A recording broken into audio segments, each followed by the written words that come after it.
Shalom,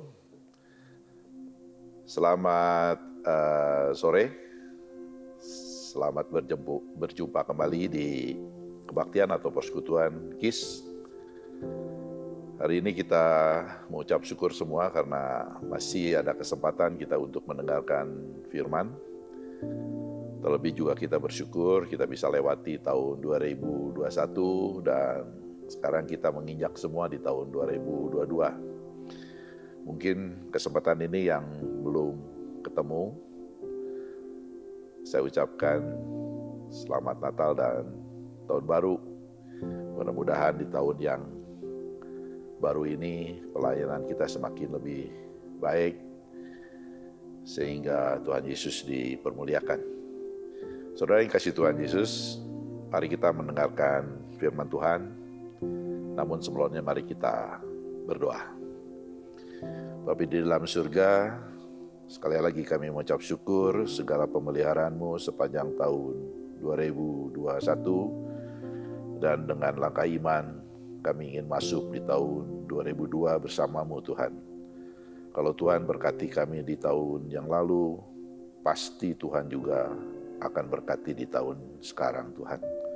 Kami bersyukur semua pemeliharaan-Mu ini Tuhan, karena kami sudah merasa diberkati. Dan kami juga ingin share memberkati orang lain yang membutuhkannya Tuhan. Firman Tuhan yang sangat sederhana, biarlah bisa diterima untuk menjadi berkat, dan hamba yang mengucap juga biar Roh Kudus yang memimpin Tuhan. Sehingga firman Tuhan ini dapat menguatkan semua yang mendengar. Di dalam nama Tuhan Yesus kami berdoa dan mengucap syukur. Haleluya. Amin. Saudara-saudara, hari ini saya akan baca di dalam 2 Petrus 3 ayat yang ke-9, yaitu tentang Yesus Immanuel, Tuhan yang tidak pernah lalai. Seringkali gembala jemaat menggunakan Yesus Immanuel. Itu adalah satu ungkapan kita mengagungkan bahwa itulah pencipta, Tuhan yang Maha Kuasa, Tuhan yang selalu memberikan kehidupan di dalam orang-orang percaya. Yesus Immanuel, Tuhan yang tidak pernah lalai. Saya ambil dalam 2 Petrus 3 ayat yang ke-9. Tuhan tidak lalai menepati janjinya, sekalipun ada orang yang menganggapnya sebagai kelalaian. Tetapi Ia sabar terhadap kamu, karena Ia menghendaki supaya jangan ada yang binasa, melainkan supaya semua orang berbalik dan bertobat. Saudara yang kasih, firman Tuhan ini mengungkap bahwa Tuhan Yesus, Dia berjanji, bahkan Dia menegaskan bahwa dalam langkah-langkahnya kepada umatnya orang percaya, Dia tidak pernah sekalipun lalai. Saudara-saudara, kelihatannya manusia memang penuh kelalaian dan selalu mengalami keterbatasan. Hal ini yang menyebabkan kadang-kadang kita terbelenggu dalam satu masalah yang besar. Kelalaian ini hampir semua ada di dalam diri kita masing-masing, terlebih keterbatasan. Dan juga keterbatasan ini sangat juga menyangkut kepada keadaan kita sehari-hari. Kita merasa terbatas, kita merasa kurang di dalam hidup ini. Saudara kasih Tuhan, kalau kita belajar dalam firman Tuhan bahwa Tuhan tidak pernah lalai, Tuhan ingin mengajarkan kepada kita agar supaya kita bersandar, agar kita tahu pada dasarnya Tuhan kita Yesus Kristus, Tuhan Immanuel adalah Tuhan yang tidak pernah lalai. Karena apa? Karena Tuhan yang sabar terhadap kamu, karena Ia menghendaki supaya jangan ada yang binasa di kemudian hari. Saudara yang kasih Tuhan, Yesus Immanuel yang tidak pernah lalai itu untuk apa buat kita ini? Pertama, Dia selalu tidak lalai untuk menepati janjinya melalui firman Tuhan. Jadi kalau kita selalu baca firman Tuhan, kita selalu mendengarkan firman Tuhan, selalu kita diingatkan, firman Tuhan ini luar biasa buat kehidupan kita. Kita selalu diingatkan bahwa memang Tuhan menepatinya semua dalam segala perumpamaan itu, janji-janji di dalam firman Tuhan ini. Bisa dibayangkan kalau kita tidak pernah mengenal firman Tuhan, kita tidak pernah punya guidance di dalam hidup ini. Kita tidak mengerti mau kemana arah hidup kita ini. Tapi Tuhan berjanji di dalam Petrus ini, 2 Petrus ini, Tuhan berjanji bahwa Dia tidak pernah akan lalai. Pertama, Dia tidak pernah akan lalai menepati janjinya yang ada di dalam firman-Nya, karena firman-Nya itu iya dan amin. Saudara kasih Tuhan, penghiburan buat kita dan kekuatan buat kita bahwa segala sesuatu kalau kita pegang firman Tuhan, Tuhan tepati janji itu.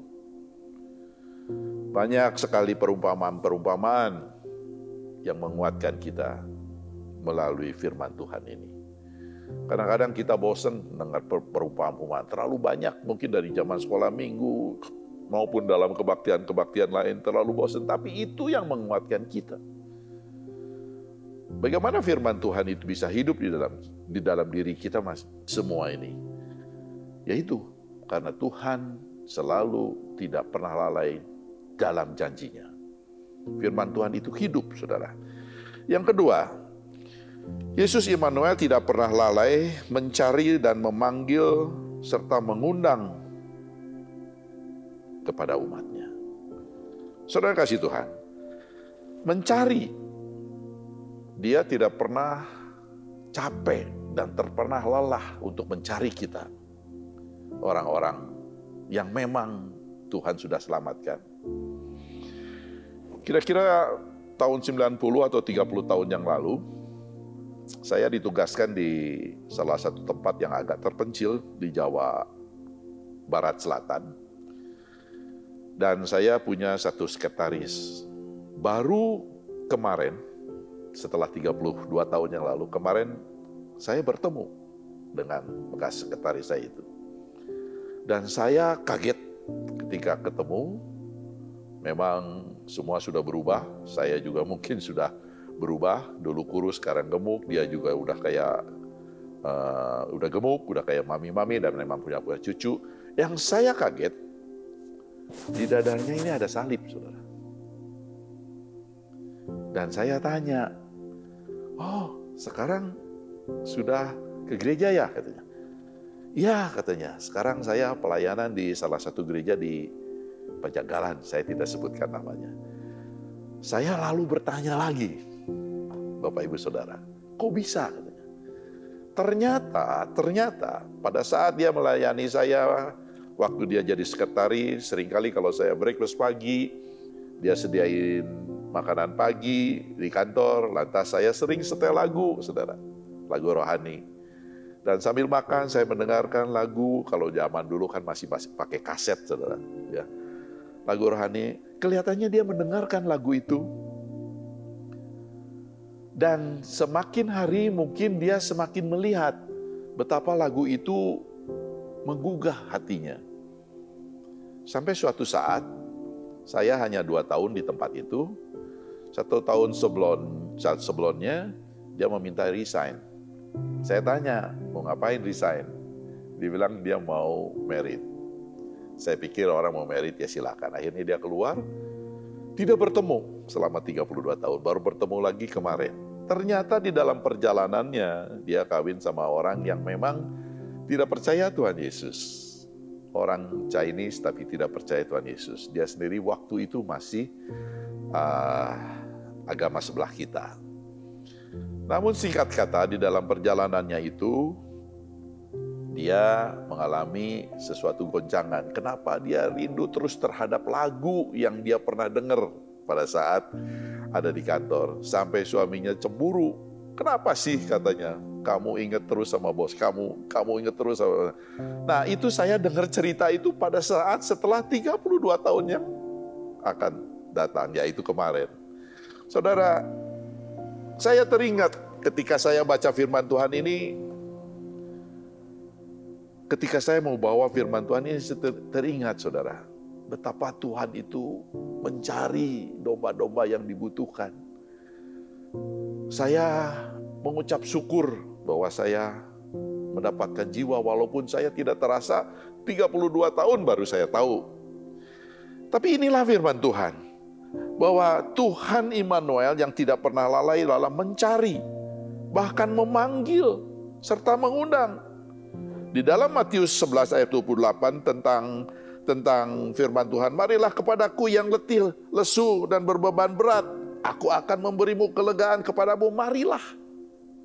Tuhan mengundang, memanggil, agar supaya semua yang letih, berbeban berat, datang kepadaku, katanya. Saudara kasih Tuhan, sungguh indah kita orang percaya ikut.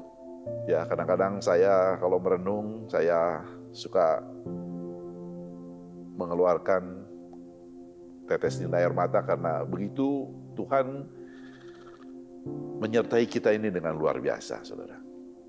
Jadi kalau saja dia mau mencari, bahkan dia saja mau memanggil, bahkan mengundang, itu satu effort buat kita, saudara.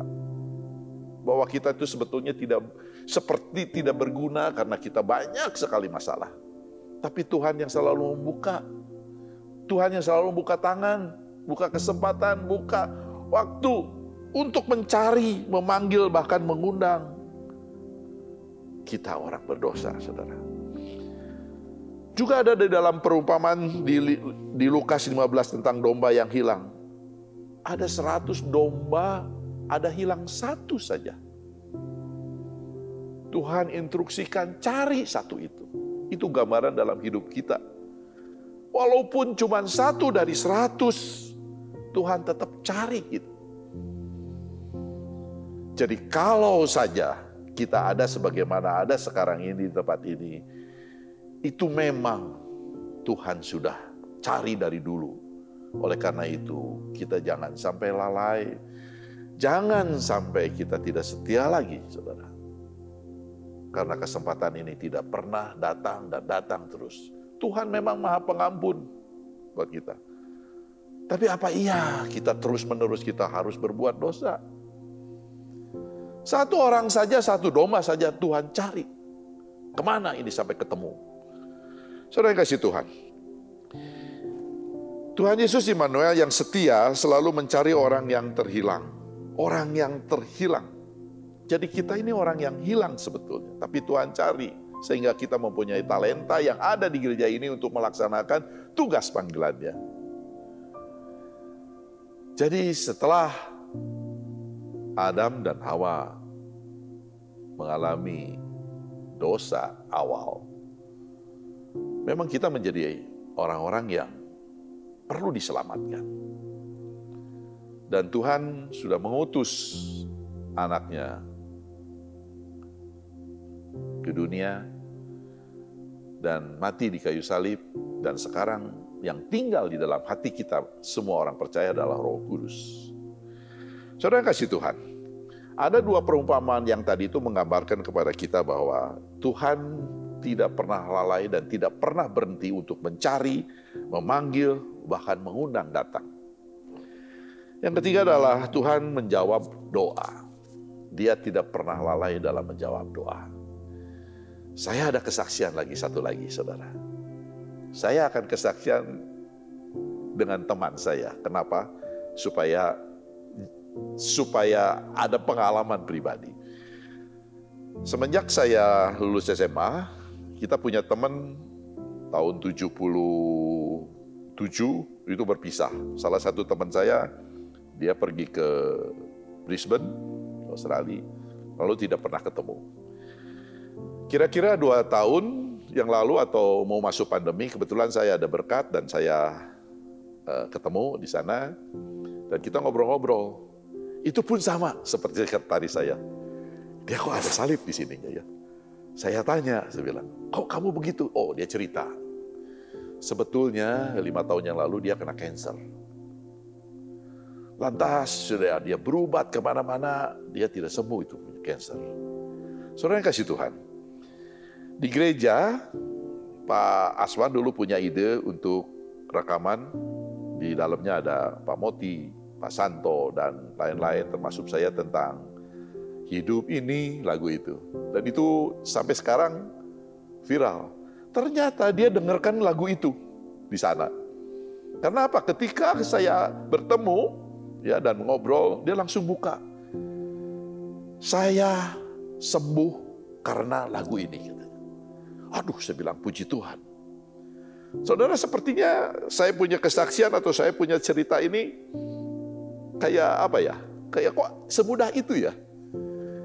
Tapi saudara-saudara, saya lagi cerita tentang firman Tuhan yang ajaib sekarang ini, hari ini, detik ini. Bahwa itu ada dilakukan, iya dan amin.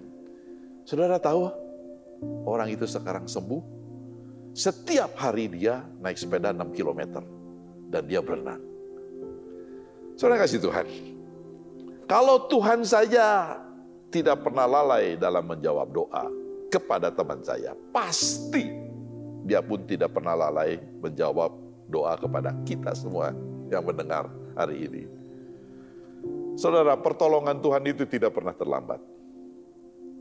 Yang lalai, yang terlambat, yang loyo, yang lelet itu kita, saudara.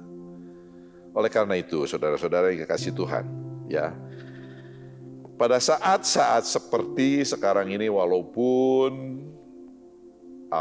virus COVID-19 sudah menurun, melandai, bahkan cenderung mungkin akan suatu saat akan menjadi endemi, kita semua itu bukan karena gagah kita. Kalau sekarang kita ada sekarang ini karena memang doa-doa kita. Saudara, siapa yang menyangka kalau sekarang kebaktian ada yang online, ada juga yang onsite. Semua adalah rencana Tuhan. Pasti itu semua rencana Tuhan dan itu dalam rancangannya Tuhan. Jadi kalau memang kita ada sebagaimana ada itu bukan, sekali lagi, bukan karena kuatnya kita, karena gagahnya kita. Itu semua karena pemberian anugerah yang Tuhan sudah berikan buat kita semua. Saudara-saudara yang kasih Tuhan, Tuhan tidak pernah lalai dalam menjawab doa. Perumpamaan tentang hakim yang tak benar. Ada seorang ibu yang selalu mencari hakim itu karena dia ingin bertemu, tapi hakim itu selalu juga ingin menghindar. Karena dia tahu ibu ini mau minta tolong. Tapi ibu itu tetap doa dan doa. Sampai suatu saat pikirannya si hakim ini terganggu oleh si ibu itu. Padahal ibunya belum pernah ketemu. Akhirnya hakimnya itu diganggu oleh doanya si ibu dan dikabulkannya permintaan si ibu. Saudara yang kasih Tuhan, itulah kira-kira yang dimaksud dengan doa. Karena Tuhan yang Maha Kuasa, Tuhan yang penuh kasih itu selalu memberikan kepada kita kabulkannya doa kita ini. Dan selanjutnya Tuhan juga tidak pernah lalai untuk menyertai dan melindungi orang-orang percaya, murid-muridnya. Di dalam Yesaya 41:10, akulah akan memegang engkau dengan tangan kananku yang membawa kemenangan. Akan memegang tangan kanan. Dia tidak memegang dengan tangan kiri. Bayangin kalau kita nyebrang kadang-kadang dengan teman, dengan istri, atau dengan suami, atau dengan anak, dengan cucu, selalu pegang dengan tangan kanan agar kuat. Walaupun mungkin sekali-kali pegang tangan kiri. Tapi Tuhan berjanji, dia akan pegang tangan kita untuk menyertai melindunginya dengan tangan kanan. Tangan kanan itu tangan yang melambangkan kekuatan yang penuh. Saudara yang kasih Tuhan, ini janji Tuhan yang membuat kita menjadi kuat. Karena memang Tuhan janji tidak akan lalai. Dia akan pegang melindungi kita dan menyertai kita tuh dengan tangan kananku, katanya. Saudara yang kasih Tuhan, kalau saja ada jaminan itu bahwa Tuhan akan melindungi, bahkan akan menyertai itu dengan tangan kanannya, itu adalah jaminan Tuhan kepada kita. Apa yang mesti diragukan lagi buat kita sebagai orang percaya? Kita mempunyai Tuhan yang luar biasa, yang mempunyai kekuatan yang luar biasa, yang bisa mengatasi semua masalah. Dalam kondisi pandemi ini, hampir semua mempunyai masalah. Ya, Walaupun mungkin ada juga yang diberkati. Tadi pagi saya mendengarkan satu khotbah di tempat ini tentang Tuhan tidak pernah terlambat atau Tuhan akan memberikan berkat kepada orang yang rukun katanya. Jadi orang-orang yang rukun itu pengertiannya, rukun yang bisa mengampuni sesama sehingga Tuhan menaruh berkat di tempatnya orang itu. Saudara, saya mendengar itu, Tuhan akan mengirimkan itu semua kepada kita, orang-orang percaya. Ya. Nah, Tuhan menyertai dan melindungi, itu artinya Tuhan tidak pernah jauh dari kita. Saudara ingat cerita tentang Marta, ya, yang selalu cemburu, ya. Nah, itu menggambarkan kepada kita bahwa dekat dengan Tuhan Yesus itu menggambarkan kepada kita bahwa kita mendapatkan informasi yang cukup kalau dekat dengan Tuhan Yesus. Berikutnya, Tuhan tidak pernah lalai dalam memberkati kita. Itu firm. Kalau saja seperti ada apa adanya sekarang ini, itu adalah berkat. Saudara ingat, berkat bukan karena materi. Ada berkat kesehatan, ada berkat pemeliharaan, dijauhkan dari mara bahaya. Semuanya itu berkat yang sudah kita terima. Seringkali berkat itu digabungkan dengan materi. Dengan membeli mobil baru, bahwa kita sudah diberkati. Dengan mempunyai rumah yang besar, kita diberkati. Ingat saudara, kita orang-orang yang sudah diselamatkan, kita menghadapi atau melihat berkat itu harus secara utuh, saudara. Saudara yang kasih Tuhan. Ada satu cerita lagi, perumpamaan tentang 5 roti dan 2 ikan.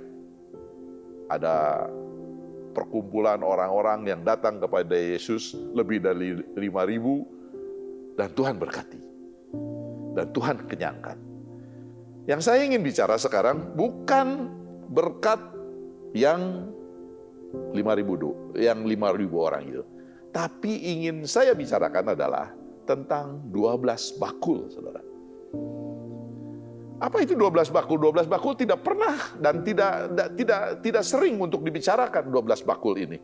Karena yang dibicarakan adalah 5 roti, 2 ikan, memberikan makanan 5.000, let's say, selesai. 12 bakulnya memang sisa. Orang kata-kata sisa itu biasanya sudah tidak pernah diceritakan. Saya ingin cerita tentang 12 bakul ini, saudara. 12 bakul ini yang sisa dikumpulkan untuk dibawa pulang. Ini berkat buat kita yang menerima 12 bakul itu, walaupun masing-masing mungkin karena rasulnya 12 satu bakul, itu menggambarkan kepada kita kalau kita menerima 12 bakul, ya bawa pulang sehingga ini menjadi berkat buat orang lain yang di rumah, saudara. Betul yang 5.000 sudah kenyang dan sudah pulang mungkin. Tapi apakah ini menjadi berkat berikutnya? 12 bakul itu yang menjadi berkat. Karena 12 bakul itu dibawa pulang ke masing-masing rumah. Dan itu yang membuat jadi kenyang kembali, saudara. Saudara kasih Tuhan. Kita tidak pernah berpikir bahwa kita memberi kepada Tuhan cuma 5 dan 2. Tapi dibalikin dengan berlimpah bahkan berbakul-bakul. Kita berbicara mengenai memberi. Firman Tuhan mengajarkan beri sedikit mendapatkan sedikit. Orang yang berkekurangan katanya akan dilebihkan. Saudara yang kasih Tuhan. Dalam teori memberi, biasanya orang yang memberi itu yang berkelebihan. Tapi Tuhan mengajarkan kepada kita. Dengan sisa breakfast anak kecil ini yang sedikit, kalau di tangan Tuhan, diberkati oleh Tuhan, itu menyebabkan semua diberkati menjadi kenyang. Saya tidak tahu bagaimana Tuhan berdemonstrasi tentang banyaknya roti setelah itu. Tapi yang kita pikirkan begini. Roti yang 5 dan 2 ikan ini ditaruh di tangan Tuhan dan Tuhan berkati. Setelah itu saya punya imajinasi roti itu dipotong sama Tuhan. Saudara, dipotong. Saya pikir dipotong harusnya habis, saudara. tapi kelihatannya memanjang terus. Dipotong, manjangin, potong, manjangin, potong, manjangin. Itu kira-kira imajinasi yang saya tangkap. Artinya apa? Kalau kita punya dipotong, kalau dalam berkatnya Tuhan, itu kita manjangin lagi, saudara. Jadi kalau apa-apa di dalam tangan Tuhan, kalau kita potong, justru jadi berkembang, saudara. Saya tidak tahu dan tidak mengerti dari apa yang Tuhan berikan dalam teori ini. Tapi yang saya tangkap, karena Tuhan Maha Kuasa dan Tuhan taruh, kalau semua ada di tangan Tuhan, Mazmur 37 ayat 5, semua apapun yang di tangan Tuhan, Tuhan bisa berkehendak, saudara. Ini hanya imajinasi saja, roti itu dipotong harusnya habis. Saudara ingat di dalam Yohanes 2 tentang perjamuan pertama? Saya nggak habis pikir, saudara. Kalau anggur itu yang habis, dia ngambil anggur berikutnya dari cawan yang bekas, cuci kaki, saudara. Dan tidak habis-habis, bahkan lebih bagus anggurnya hasilnya daripada anggur sebelumnya. Ini banyak perumpamaan, mungkin Bapak Ibu Saudara yang mendengar bosan mendengar ini. Tapi mari kita camkan pelan-pelan, saudara. Ini perumpamaan yang membangun kita setiap hari. Betapa Tuhan luar biasa. Jadi taruh dan percaya, baru Tuhan akan bertindak, saudara. Jadi saudara-saudara, Tuhan tidak pernah lalai dalam memberkati. Dia memberikan roti itu sebelum kepada orang-orang yang datang, dia berikan dulu kepada muridnya. Ada maksud Tuhan, saudara. Supaya murid-muridnya itu, kita semua ini menjadi saluran. Tapi bisa saja nggak Tuhan langsung bilang kepada yang hadir itu, ayo ambil, berbondong-bondong ambil, bebas gitu. Tapi Tuhan atur, Tuhan manage dengan baik. Panggil 12 muridnya, dia kasih ke murid-muridnya, baru muridnya yang bagikan. Seperti juga kita kalau perjamuan, ya kebetulan sekarang lagi pandemi, perjamuannya agak berubah. Tapi ada murid-murid gembala yang dipanggil ke atas mimbar, disuruh dibagikan. Supaya kita menjadi saluran berkat buat orang lain kalau kita sudah diberikan berkat. Itu maksud dari 12 bakul itu. Tuhan Yesus memberikan pelajaran banyak sekali kepada kita. Contoh-contoh di dalam perumahan ini menguatkan kita itu berharga di mata Tuhan. Saudara yang kasih Tuhan, Tuhan tidak pernah lalai di dalam memberkati. Artinya, kalau saja kita sekarang ini diberikan apa yang kita punya sekarang, saudara, itu adalah anugerah, berkat buat kita semua. Camkan itu, karena kita masih ada pekerjaan yang luar biasa di gereja ini. Ya, ada masing-masing tugas yang masih menjadi panggilannya. Kita secara serius dan kita secara keras, kita harus berpikir agar supaya betul-betul gereja di dalam pelayanan ini maju, saudara. Ya, dalam beberapa bulan ini sudah mulai makin banyak yang pergi ke gereja. Nah, itu menandakan bahwa kita sudah mulai pulih. Tapi mari, saudara, semua bahu-membahu untuk menciptakan satu suasana gereja ini dengan lebih baik. Karena Tuhan tidak pernah kalah di dalam mengembalikan, memberi kepada kita semua. Terakhir, Tuhan tidak pernah lalai dalam menjemputnya nanti dia. Dia akan jemput kita sendiri. Dia janji. Saudara, ketika kita tahu bahwa Tuhan akan menjemput kita, kita langsung kebayang dengan satu kata, kematian. Saudara, ada sesuatu, ada dua hal yang tidak bisa kita hindari, yaitu lahir dan mati, saudara. Kalau kita berbicara mati, rasanya takut gitu ya. Seringkali kalau kita ditanya, siapa yang ingin masuk surga? Saya atau semua masuk surga, tapi siapa yang mau duluan? Mungkin nggak ada. Tapi kalau saja kita sebagai orang percaya, kalau kita sudah melakukan sesuatu yang baik buat Tuhan dalam pelayanan, yakinlah bahwa Tuhan punya rencana yang lain. Ada beberapa rekan kerja kita yang memang sudah duluan di dalam pandemi ini, ya kita hormati dan kita junjung tinggi bahwa memang kuotanya sudah habis dan Tuhan sangat sayang untuk memanggilnya. Tapi bagi kita yang masih sehat, yang masih kuat, yuk kita serius. Saudara, ketika kita lahir, kita juga tidak tahu lahir di mana, seperti apa, dan tidak bisa nawar mukanya pengen seperti apa. Mukanya ya seperti ini. Kita tidak bisa tawar. Makanya katanya menurut penelitian, orang yang mukanya sama di dunia ini, sedunia yang mukanya sama itu cuma 4. Nggak lebih dari 4 katanya. Jadi kita ini yang mukanya sama dengan saya ada 3 lagi, tapi di mana nggak tahu. Semuanya sama, jalannya sama, mukanya sama, apanya sama, menurut penelitian. Dan kita tidak bisa tawar, kita lahir. Dan kalaupun mau Tuhan panggil, mati juga kita nggak bisa tawar. Bayangin kalau kita tahu bahwa mati lusa, mungkin hari ini kita berbenah-benah gitu. Tapi kita tidak tahu. Oleh karena itu, layani Tuhan terus. Jangan keluar dari kolam Bethesda, layani terus Tuhan.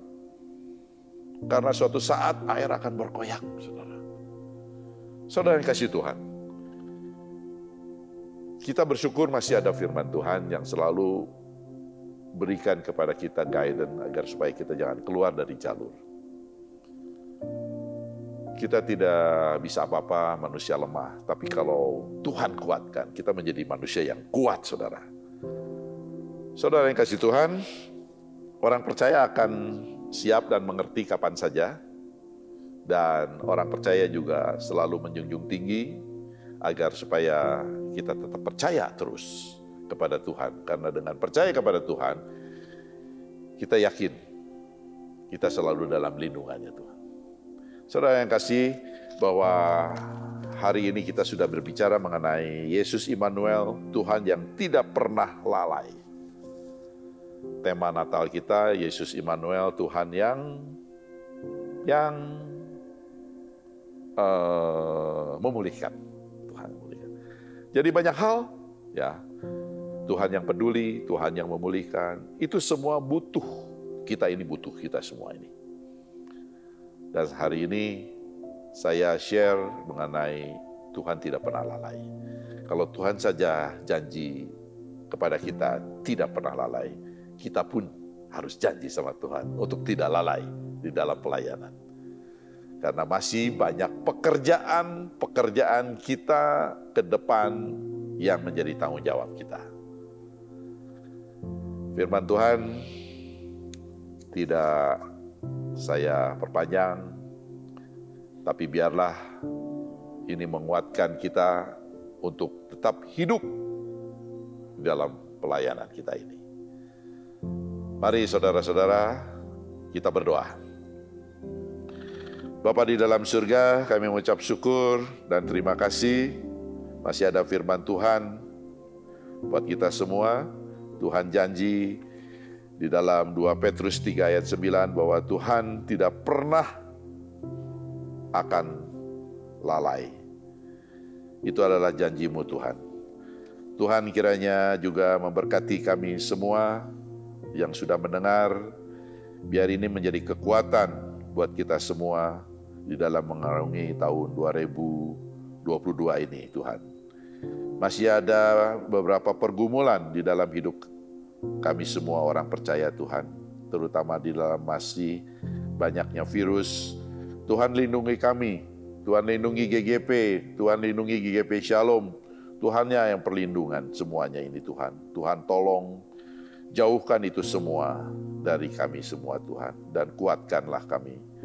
Tuhan Yesus, Tuhan berkati negara kami untuk menangani permasalahan-permasalahan, baik itu virus, ekonomi, politik, dan juga hal-hal lain yang bersangkut paut dengan pemilihan tahun 2024 nanti. Tuhan mau jaga itu semua Tuhan, dan Tuhan mau berikan satu perlindungan Tuhan supaya negara ini tetap aman Tuhan. Tuhan berkati pemerintahan dari menteri-menteri, ada juga Kapolri, juga ada juga Kapolda dan lain-lain MPR, DPR, serta mungkin gubernur, camat, wali kota, dan sampai yang terdekat di rumah kami RT RW Tuhan. Biar Tuhan itu semua, Tuhan akan berkati dan lindungi Tuhan. Terlebih Tuhan, kami juga memohon kepadamu untuk GGP Shalom secara khusus. Tuhan berkati dan lindungi gembala kami dan keluarga, Pak Almon, Ibu Sarah, dan anak, dan serta mantu dan cucunya Tuhan. Tuhanlah yang mau memberikan kekuatan di masa-masa sekarang ini Tuhan. Tuhan berkati juga majelis, anggota majelis, semua departemen-departemen, Tuhan mau tolong semuanya Tuhan. Terima kasih Tuhan untuk hari ini, terima kasih untuk sore ini, terima kasih untuk kesempatan ini.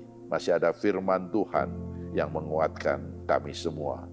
Biarlah Tuhan semua yang mendengar mendapatkan berkat yang sama. Saudara-saudara yang kekasih, terimalah berkat yang daripada Tuhan. Allah di surga, Tuhan Yesus Kristus, serta persekutuan Roh Kudus akan menyertai kita semua, dulu, sekarang, sampai selama-lamanya. Dalam nama Tuhan Yesus kami berdoa dan mengucap syukur. Amin. Tuhan Yesus memberkati. Terima kasih.